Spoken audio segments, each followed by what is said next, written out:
Bismillah, salatu wassalamu ala rasulillah wa ala alihi wa sahbihi wa mawalah amma ba'du. Alhamdulillah kita diberi kesempatan kembali belajar kitab bersama. Sudah hampir setengah bulan kalau nggak salah ya, tidak ada pengajian bersama ini ya. Sebelum liburan memang ada haflah, ada lomba-lomba, akhirnya sibuk nggak sempat. Terus yang kedua, karena liburan hampir setengah bulan, akhirnya saya nggak bisa buat video ya, nggak bisa belajar bersama teman-teman karena liburan masing-masing. Gimana kabarnya teman-teman dulu liburannya? Gimana? Enak. Jadi saya liburan kemarin itu sempat ziarah tur bersama teman-teman 7 orang ke makam Syekhona Khalil Bangkalan, kemudian ke Sunan Ampel, terus ke wisata yang terakhir, ke wisata Flora Santera Malang. Jadi teman-teman kalau mau liburan cari wisata-wisata yang modern, yang estetik ya di Malang tempatnya ya teman-teman. Daripada liburan hanya tidur, mendingan kan ziarah ya sekalian pergi ke wisata-wisata, refreshing lah istilahnya. Saya 1 hari 1 malam ziarah sama teman-teman 7 orang. Sekarang kita akan bahas tentang kitab Ayyuhal Walad. Ayyuhal Walad. Nah ini kitab Ayyuhal Walad ini,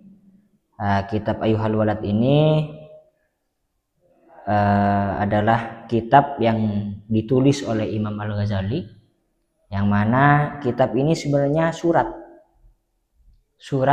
atau berisi nasihat terhadap santrinya yang mau boyong. Nah, jadi ada salah satu santrinya Imam Al-Ghazali yang mau boyong, kemudian santri tersebut meminta nasihat kepada Imam Ghazali secara khusus. Makanya Imam Ghazali menulis kitab Ayyuhal Walad ini. Ini kok isinya kitab Ayyuhal Walad? Kok namanya ini Ayyuhal Walad? Walad kan maknanya anak. Kenapa kok Imam Ghazali nggak pakai Ayyuhat Tilmid misalkan, wahai santri? Kenapa kok Ayyuhal Walad, wahai anak? Kenapa pakai walad? Kenapa nggak pakai tilmid dan lain sebagainya? Ini biasanya teman-teman. Jadi kalau ada santri yang menurut gurunya itu spesial, yang istimewa, jadi biasanya guru terhadap santri tersebut memanggil walad. Ya waladi, wahai anakku. Padahal ke santrinya. Misalkan di sini Pak Kiai misalkan memanggil ya waladi misalkan. Ya berarti itu salah satu tanda bahwa santri itu spesial. Nah, kitab Ayyuhal Walad ini dikarang oleh Imam Al-Ghazali untuk memberikan nasihat terhadap santrinya yang mau boyong dari pondoknya. Kitab Ayyuhal Walad.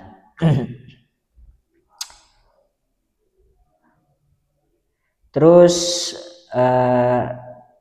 Ayyuhal Walad taklif dikarang oleh Al-Imam Al-Mujaddid, imam yang mujaddid. Mujaddid ini adalah orang yang memutuskan atau melakukan pembaharuan. Al-Mujaddid namanya. Jadi ada Al-Mujaddid di dalam fan fikih, ada Al-Mujaddid di dalam fan tafsir, ada Al-Mujaddid di dalam fan tasawuf dan sebagainya. Ini namanya Al-Mujaddid. Jadi mencetuskan perubahan-perubahan atau hukum-hukum yang baru. Disebut dengan Al-Mujaddid. Nah, seperti Said Muhammad itu Al-Mujaddid. Di dalam Ahlus Sunnah wal Jamaah. Kalau Imam Al-Ghazali ini Al-Mujaddid di dalam apa? Di dalam fan fikih. kalau Imam Al-Ghazali ini. Al-Imam Al-Mujaddid hujjatil Islam wal muslimin, yang menjadi hujjahnya Islam dan orang-orang muslim. Jadi Imam Al-Ghazali ini punya julukan yaitu hujjatul Islam. Nah, orang ingin disebut hujjatul Islam atau bisa sampai ke derajat hujjatul Islam, nah kalau orang tersebut sudah menghafal 300.000 hadis, manatnya, sanatnya dan matanya. Jadi kalau ada orang yang sudah hafal 300.000 hadis, baik itu sanatnya atau matanya, maka itu disebut dengan hujjatul Islam.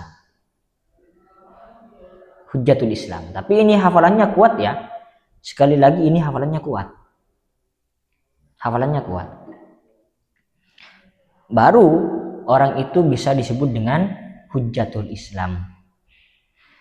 Ini salah satu Imam Al-Ghazali ini ya, salah satu julukannya ya hujjatul Islam, hujjahnya Islam wal muslimin dan orang-orang Islam.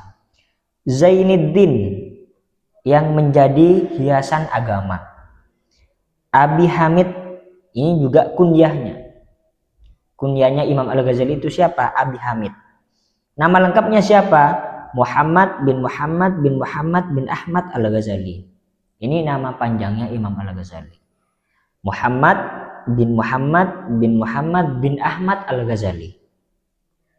Ini nama panjangnya Imam Al-Ghazali. At-Tusi At-Tabarani Asy-Syafi'i radhiyallahu an. Jadi Imam Ghazali ini teman-teman, Imam Ghazali ini merupakan salah satu ulama ya, menurut saya salah satu ulama yang sangat saya kagumi dan sangat istimewa menurut saya. Salah satunya Imam Ghazali ini. Jadi saya sangat ngefan sama Imam Al-Ghazali ini. Fan berat Imam Al-Ghazali ya saya, beneran. Jadi sampai di dalam doa saya setelah sholat biasanya gini, ya Allah berilah aku ilmu, ya Allah berilah hamba ilmu sebagaimana engkau memberikan ilmu terhadap Imam Al-Ghazali. Ya Allah berilah ilmu sebagaimana engkau memberi ilmu terhadap Imam Al-Ghazali. Jadi saya punya 4 ulama yang sangat saya kagumi terhadap ulama itu. Yang sangat saya ngefan kepada ulama tersebut. Yang pertama Imam Syafi'i. Yang kedua Imam An-Nawawi, pengarang Syarah Muhadzab. Terus yang ketiga Imam As-Suyuti. Banyak karyanya ini Imam Suyuti. Terus yang keempat siapa? Imam Al-Ghazali.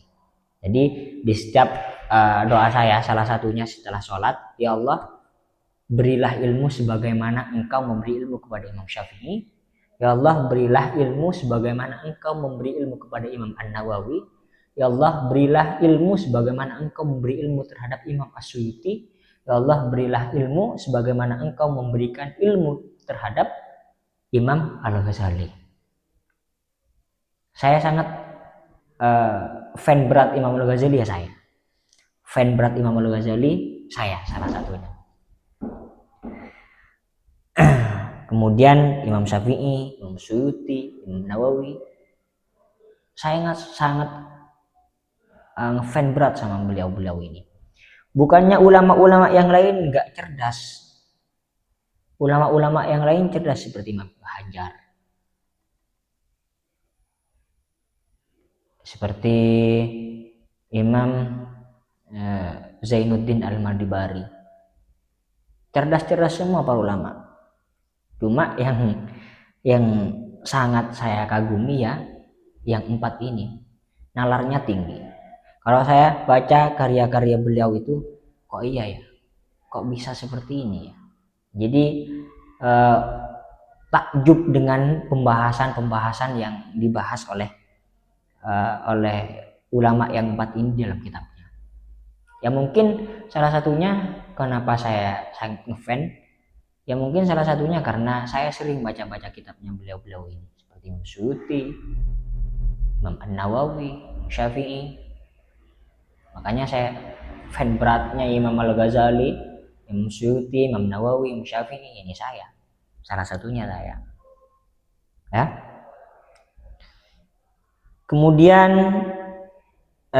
Imam Al-Ghazali lahir pada tahun 450 Hijriah sampai 505 Hijriah. Berarti Imam Al-Ghazali ini hidup selama 55 tahun. Hidup selama 55 tahun.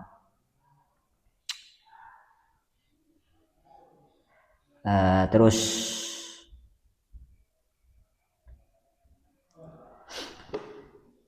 Bismillahirrahmanirrahim, dengan menyebut nama Allah yang Maha Pengasih lagi Maha Penyayang.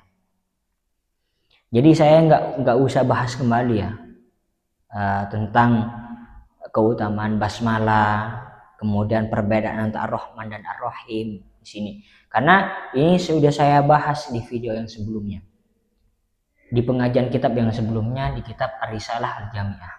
Jadi saya menjelaskan tuntas tentang faidah-faidah basmalah, keutamaan basmalah, kemudian perbedaan Ar-Rahman dan Ar-Rahim di dalam basmalah itu apa perbedaannya, terus gunanya apa membaca basmalah. Sudah saya bahas tuntas di kitab sebelumnya yang dikaji, kitab Ar-Risalah Al-Jami'ah. Jadi teman-teman ini kalau misalkan lupa ya bisa diputar kembali videonya, lihat di YouTube. Cuma di sini Bismillahirrahmanirrahim ini biasanya pasti para ulama setiap ingin menulis kitab pasti diawali dengan basmalah. Pasti diawali dengan basmalah. Pasti diawali dengan Bismillahirrahmanirrahim. Pasti diawali dengan Bismillahirrahmanirrahim. Karena yang pertama kali ditulis oleh pena di Lauhul Mahfuz ya basmalah. Makanya para ulama kalau ingin menulis kitab itu pasti di awal pasti ditulis basmalah, pasti. Setelah itu juga ini menjadi apa? Ini salah satu tutor bagi kita. Ini kan Allah memperkenalkan dirinya dengan sifat Ar-Rahman dan Ar-Rahim. Sifat-sifat Allah itu banyak sekali. Asmaul Husna yang 99 itu kan ada Ar-Rahman, Ar-Rahim, Al-Malik, Al-Quddus, Salam, Al-Jabbar, Al-Mutakabbir, Al-Fattah, Al-Alim, ada kan? Jadi, tapi Allah ini memperkenalkan dirinya dengan sifat Ar-Rahman dan Ar-Rahim. Dengan sifat Ar-Rahman, Ar-Rahim. Karena sifat Ar-Rahman, Ar-Rahim ini merupakan sifat yang sangat wow. Yang sangat wow. Yang banyak sekali faidah-faidah di dalam sifat Ar-Rahman dan Ar-Rahim. Kenapa saya bilang tutor? Kenapa saya bilang tutor kepada teman-teman? Kenapa saya bilang tutor? Jadi kalau teman-teman ingin memperkenalkan dirinya, misalkan ada di acara misalkan ya, atau lagi sambutan dan sebagainya. Jadi lagi intinya lagi orang itu lagi mengisi acara lah. Jadi baik menjadi narasumber, jadi pemateri dan sebagainya. Jadi ingin memperkenalkan dirinya dengan sifat yang melekat kepada dirinya, yang mana sifat itu membuat orang itu tertarik. Contoh misalkan seperti itu. Perkenalkan, nama saya Nas Ali Wafi, saya seorang santri dan saya seorang konten kreator. Misalkan seperti itu. Nah, Allah memperkenalkan dirinya dengan sifat Ar-Rahman dan Ar-Rahim, yang mana sifat Ar-Rahman Ar-Rahim ini banyak sekali faidah-faidahnya. Banyak sekali faidah-faidahnya. Jadi ini tutor. Ini bisa ditiru bagi kita. Jadi kalau ingin memperkenalkan dirinya, ya perkenalkan sifat yang melekat kepada dirinya, yang mana sifat itu sangat wow, atau sifat itu bisa membuat orang itu tertarik. Ya seperti misalkan menyebutkan bahwa dirinya santri atau konten kreator, atau misalkan pembisnis misalkan. Ya sebutkan sifat yang melekat kepada dirinya. Sebagai apa orang itu? Atau misalkan pejabat misalkan. Atau misalkan bupati, presiden, ya sebutkan saya seorang presiden, saya seorang bupati, Ya sebutkan. Jadi kan orang itu membuat orang itu tertarik nantinya. Ini tutor Bismillahirrahmanirrahim ini memperkenalkan dirinya dengan sifat yang wow. Memperkenalkan dirinya dengan sifat yang membuat orang itu tertarik. Ya, itu tutor. Wabihi nasta'inu, dan kepada Allah kita memohon pertolongan. Segala aktivitas kita, segala perilaku kita itu murni pertolongan Allah Subhanahu wa taala. Saya bisa ngaji dengan teman-teman ini karena pertolongan Allah. Saya bisa mutola'ah kitab Ayyuhal Walad ini karena pertolongan Allah. Saya bisa makan karena pertolongan Allah. Saya bisa duduk karena pertolongan Allah. Saya bisa bangun karena pertolongan Allah. Saya bisa makan karena pertolongan Allah. Saya bisa minum karena pertolongan Allah. Alhasil semua aktivitas-aktivitas yang kita lakukan itu murni pertolongan dari Allah Subhanahu wa taala. Makanya jadi kita untuk senantiasa meminta pertolongan kepada Allah. Jadi segala aktivitas yang tidak dapat pertolongan dari Allah, maka itu tidak akan terjadi. Maka itu tidak akan terjadi. Jadi murni segala perilaku kita setiap hari setiap malam itu murni pertolongan Allah Subhanahu wa taala. Makanya kita jangan bosan-bosan meminta pertolongan kepada Allah Subhanahu wa taala. Misalkan teman-teman ingin dapat futuh, dibuka pikirannya supaya bisa cepat memahami kitab, bisa cepat menghafal. Maka kita meminta pertolongan kepada Allah. Bagaimana caranya? Dengan berdoa. Pengen futuh misalkan, ya berdoa. Bagaimana doanya? Ya Fattah, ya Fattah, ya Fattah, wahai Zat yang Maha Pembuka, wahai Zat yang Maha Membuka. Pengen ilmu misalkan, ya Alim, ya Alim, ya Alim, ya Alim, wahai Zat yang Maha Mengetahui, wahai Zat yang Maha Mengetahui. Pengen rizki misalkan, ya Razzaq, ya Razzaq, ya Razzaq, ya Razzaq, ya Razzaq. Wahai Zat yang memberi rezeki, wahai Zat yang memberi rezeki. Itu salah satu kita meminta tolong kepada Allah. Nah, kata Sayyid Muhammad, kalau berdoa dengan memakai doa yang Asmaul Husna yang 99 itu, maka lebih bagus, bahkan lebih mantap diberi kalimat tauhid di awal. Contoh misalkan pengen futuh, yang awalnya ya Fattah, maka di awal ditambah dengan kalimat tauhid. Apa? La ilaha illallahul Fattah, la ilaha illallahul Fattah, la ilaha illallahul Fattah. Pengen punya ilmu, diberi ilmu, la ilaha illallahul alim, la ilaha illallahul alim, la ilaha illallahul alim. Seperti itu. Jadi lebih mantap kata Syed Muhammad kalau di awal dikasih kalimat tauhid. Kalau di awal dikasih kalimat tauhid. Alhasil semua aktivitas kita itu murni karena pertolongan Allah. Makanya kita jangan bosan-bosan minta tolong sama Allah. Yang bisa menolong ya hanya Allah. Kita bisa makan karena pertolongan Allah. Kita bisa hidup karena pertolongan Allah. Semuanya pertolongan Allah. Semuanya pertolongan Allah. Ya. Alhamdulillahirabbil alamin. Segala puji bagi Allah Tuhan semesta alam. Segala puji bagi Allah Tuhan semesta alam. Segala macam pujian di dunia, segala macam-macam pujian yang ada di dunia ini hanya pantas dimiliki oleh Allah. Hanya pantas dipujikan untuk Allah. Segala macam pujian yang pantas hanya dimiliki oleh Allah. Rabbil alamina, Tuhan semesta alam. Tuhan semesta alam. Ini baik alam manusia atau alam jin. Jadi kalau ada orang yang menyembah selain Allah, maka jangan berdiam diri di tempat yang mana tempat itu dicipta oleh Allah. Memangnya enggak malu menyembah selain Allah tapi berdiam di tempat yang mana sebenarnya itu Allah yang menciptakan. Sebenarnya itu Allah yang menciptakan. Jadi yang patut disembah ya hanyalah Allah. Karena Allah ini Tuhan semesta alam. Tuhan semesta alam. Jadi kalau ada orang yang menyembah selain Allah, maka ya kalau orang itu tahu malu, ya jangan berdiam diri di tempat yang mana tempat itu Allah yang menciptakan. Misalkan, oh saya nggak mau di bumi, saya mau keluar angkasa. Terus di luar angkasa yang menciptakan siapa? Kan Allah. Jadi segala tempat pasti Allah yang menciptakan. Tempat yang ada di semesta ini, alam semesta ini Allah yang menciptakan. Jadi mau lari kemana? Kalau saya nggak mau di bumi, saya maunya di laut.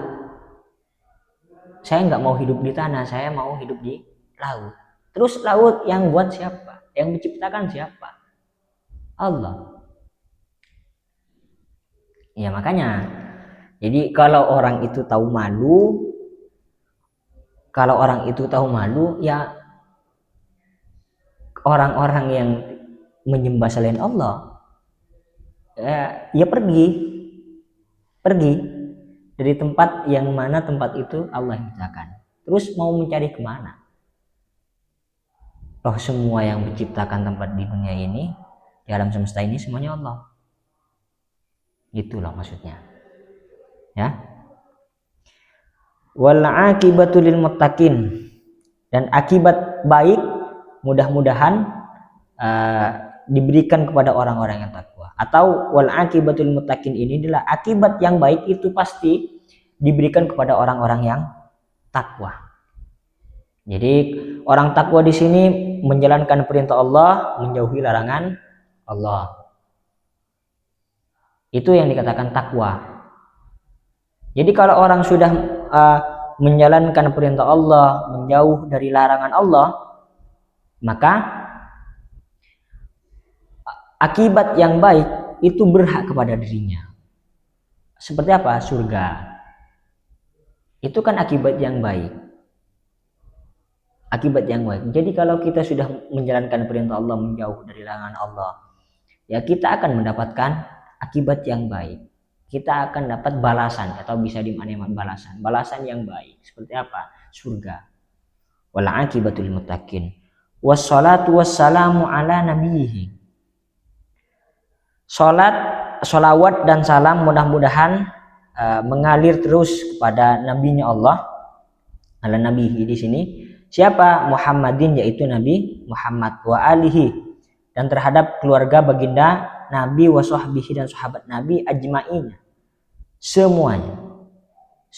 Jadi ini sudah dibahas ya, keluarga Nabi itu siapa, itu kan khilaf para ulama. Ada yang mengatakan ahlul bait, kemudian ada yang mengatakan umatnya, ya kan. Di pengajian sebelumnya, di kitab sebelumnya saya sudah bahas wa sahbihi, yang dikatakan sahabat itu harus bagaimana.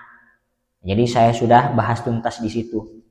Silahkan teman-teman kalau lupa bisa diputar kembali videonya. Ajma'ina, semuanya sahabat, semua sahabat. Ini tanda bahwa Imam Al-Ghazali ini benar-benar ahli sunnah wal jamaah, tidak membedakan antara sahabat si A, si B, si C, D, dan Z, seterusnya. Ini tidak dibedakan oleh Imam Al-Ghazali. Ini tanda bahwa Imam Al-Ghazali memang ahli sunnah wal jamaah. Jadi kan ada kan kelompok sebelah, kan ada yang membedakan para sahabat, bahkan ada yang benci para sahabat. Ini sholawat salam dari Allah ini mudah-mudahan mengalir deras kepada sahabat Nabi semuanya tanpa terkecuali. Karena sahabat-sahabat Nabi ini memang orang-orang yang mulia setelah baginda Nabi. Memang orang-orang pilihan.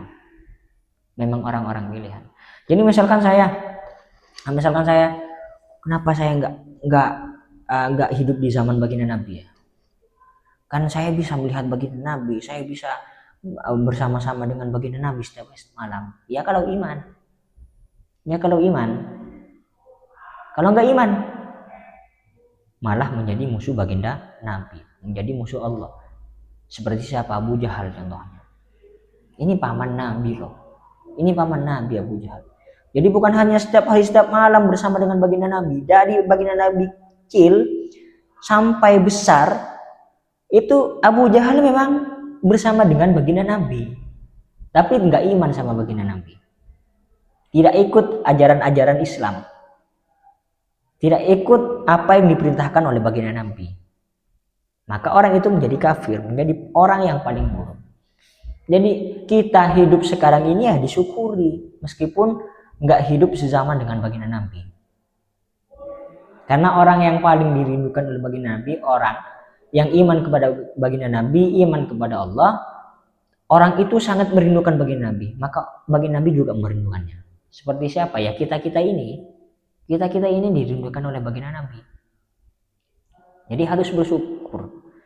Jadi umat baginda Nabi itu harus banyak bersyukur. Bahkan sampai Nabi Musa itu pengen menjadi umat baginda Nabi. Jadi saking istimewanya umat baginda Nabi. Kenapa saya bilang istimewa? Karena umat baginda Nabi itu di saat melakukan satu kebaikan maka dibalas dengan 10 kebaikan. Di saat mau melakukan kesalahan maka tidak langsung dicatat oleh para malaikat, tidak langsung dicap bahwa ini orang ini berbuat dosa, enggak, tapi masih ditunggu dulu, masih ditahan dulu. Ini kehususan umat baginda Nabi, kehususan baginda Nabi ya. Jadi syukuri saja, syukuri kita sudah menjadi umat baginda Nabi, itu nikmat yang sangat luar biasa yang diberikan kepada kita. Itu nikmat yang sangat luar biasa. Apalagi sampai baginda Nabi rindu kepada kita ini, rindu kepada umat-umatnya yang tidak sezaman dengan baginda Nabi, tapi cinta kepada baginda Nabi. Almar'u ma'aman ahabbah. Orang akan bersama dengan orang yang ia cintai. Iya. Orang akan bersama dengan orang yang ia cintai. Terus iklam, ketahuilah, anna wahidan minat thalabati al-mutaqaddimina, sungguhnya salah satu santri senior, minat thalabati al-mutaqaddimin ini salah satu santri senior, lazama khidmata syekhi al-imami Zainuddin Hujjatil Islam Abi Hamid Muhammad bin Muhammad Al-Ghazali rahimahullah. Ada salah satu santri senior yang senantiasa berkhidmah kepada Syekh Al-Imam Zainuddin Hujjatil Islam Abi Hamid Muhammad bin Muhammad Al-Ghazali rahimahullah. Jadi ada salah satu santri beliau, santrinya Imam Ghazali yang senantiasa berkhidmah kepada beliau. Wastaghala bitaksili, dan menyibukkan dirinya untuk mencari ilmu, untuk memperoleh ilmu. Wa qiraatil ilmi alaihi, dan membaca ilmu di hadapan Imam Al-Ghazali, atau bisa wa qiraatil ilmi alaihi bisa kalau sekarang sorogan.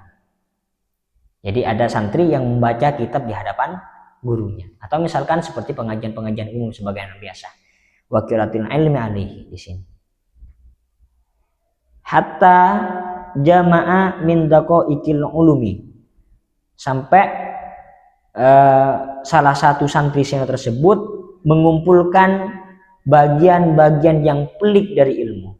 Wastakmala fadaila nafsi, dan menyempurnakan keutamaan-keutamaan di dalam jiwa. Summa innahu tafakkara yawman fi hali nafsihi. Kemudian di suatu hari salah satu santri senior tersebut punya pikiran di dalam keadaan dirinya. Jadi memikirkan terhadap keadaan dirinya. Wa khatara ala balihi, dan terlintas di dalam hatinya. Faqala, apa isinya? Apa yang direnungkan? Apa yang dipikirkan oleh salah satu santri tersebut? Inni qara'tu anwa'an minal ulum, sesungguhnya aku membaca dari berbagai fan ilmu. Wasarraftu ray'ana umri ala ta'allumiha wa jam'iha, dan menggunakan atau menghabiskan waktu mudaku, waktu remajaku, ala ta'allumiha wa jam'iha, untuk belajar ilmu dan mengumpulkan ilmu. Wal ana yambaghi an a'lama ayyunawiha yanfa'uni gadan, dan sekarang sepantasnya bagi aku untuk mengetahui ilmu mana yang akan bermanfaat kepadaku nanti di hari esok. Jadi ini ada salah satu santrinya Imam Al-Ghazali ini yang bercerita atau punya pikiran, saya ini sudah membaca berbagai fan dari ilmu, dan saya sudah menggunakan atau menghabiskan masa muda saya untuk belajar ilmu dan mengumpulkan ilmu. Wal an yambaghi an a'lama ayyuna iha yang fa'uni gadan.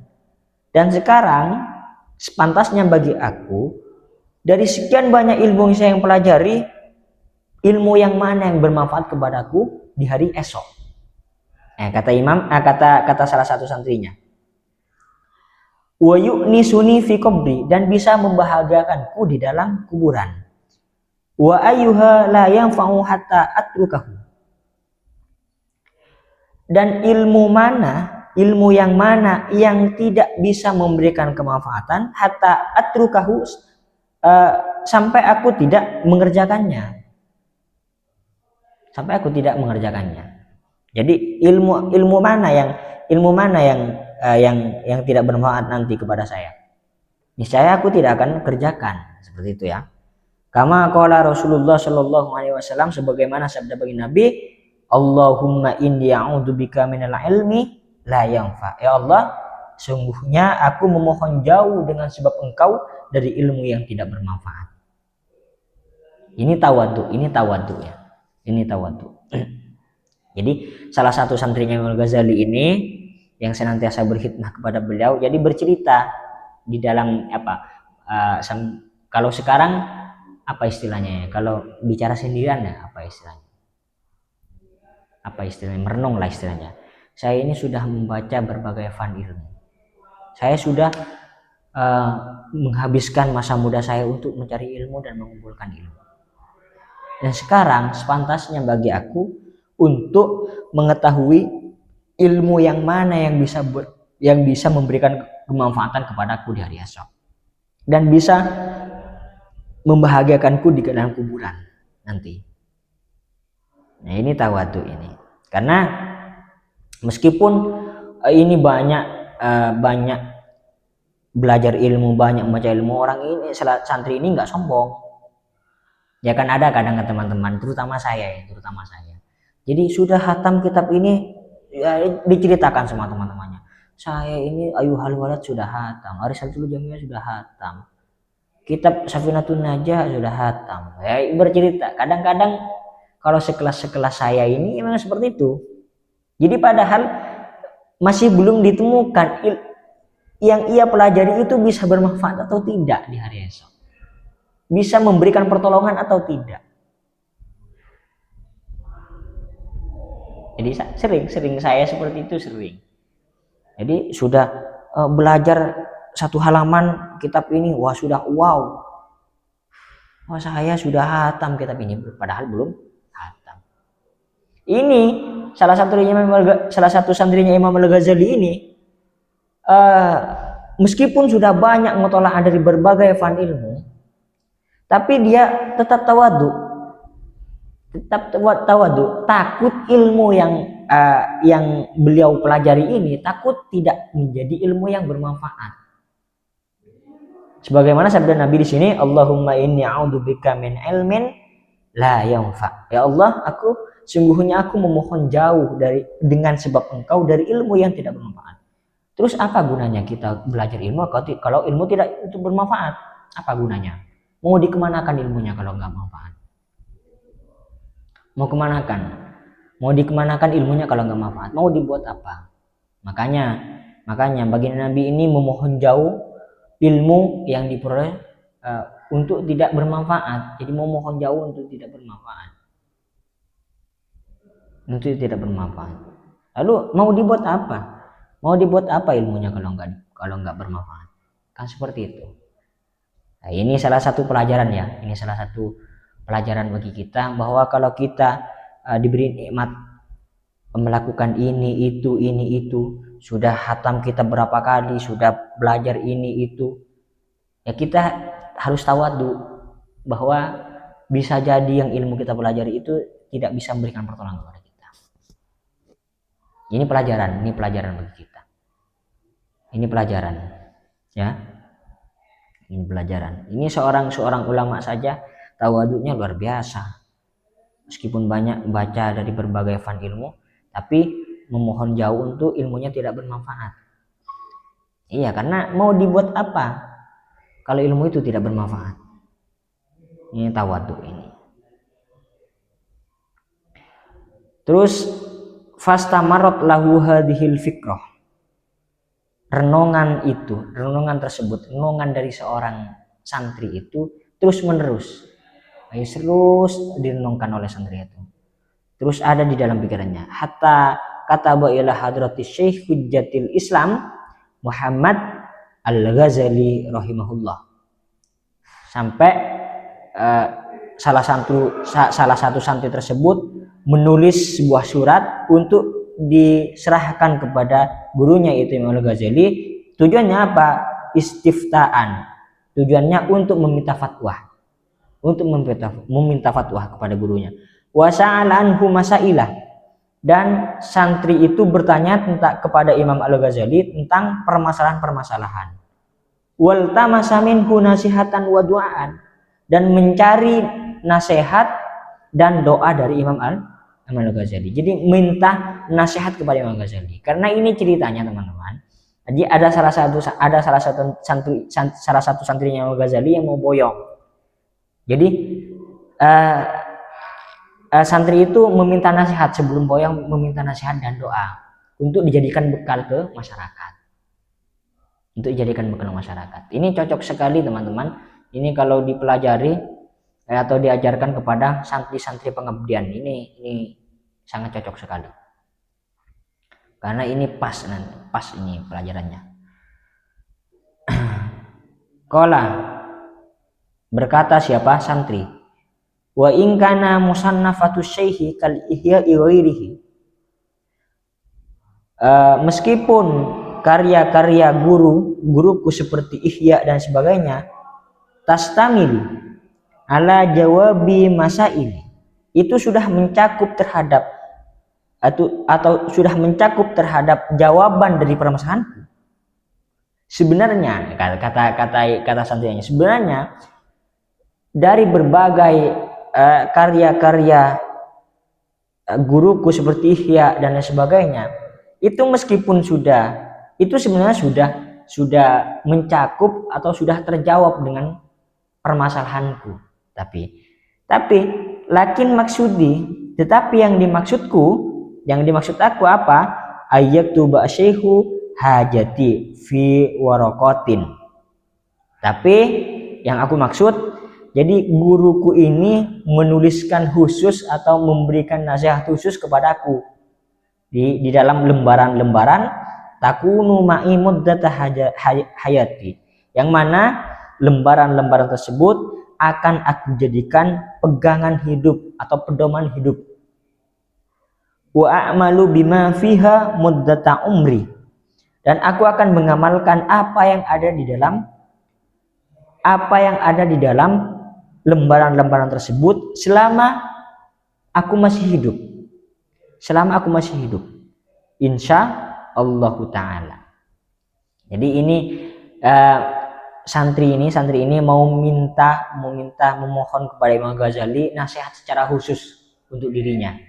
Sebenarnya seperti Ihya, karangan-karangannya Imam Ghazali dan sebagainya, itu semuanya sudah terjawab permasalahannya. Permasalahan santri ini sudah terjawab. Tapi santri ini mau meminta nasihat secara khusus untuk dirinya. Karena karangannya Imam Ghazali ini, karyanya Imam Ghazali ini banyak sekali. Tapi salah satu santri ini meminta nasihat secara khusus untuk dirinya. Maka ditulislah kitab Ayyuhal Walad, wahai anak, maknanya itu ya.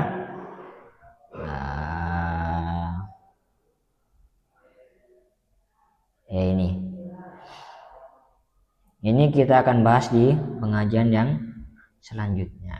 Ini Ayyuhal Walad, ini ke bawah, Ayyuhal Walad. karena ini memang benar-benar nasihat dari Imam Al-Ghazali, dari seorang guru terhadap santrinya. Ya, mungkin sampai di sini dulu. Ini hanya mukaddimah, hanya pembukaan saja. Ini ke belakang pembahasannya lebih seru, teman-teman. Ini cocok sekali pada teman-teman ini. Ini lebih ke tasawuf ya. Ini lebih ke tasawuf, bukan fikih. Ya, mungkin sampai di sini dulu, kurang lebihnya mohon maaf.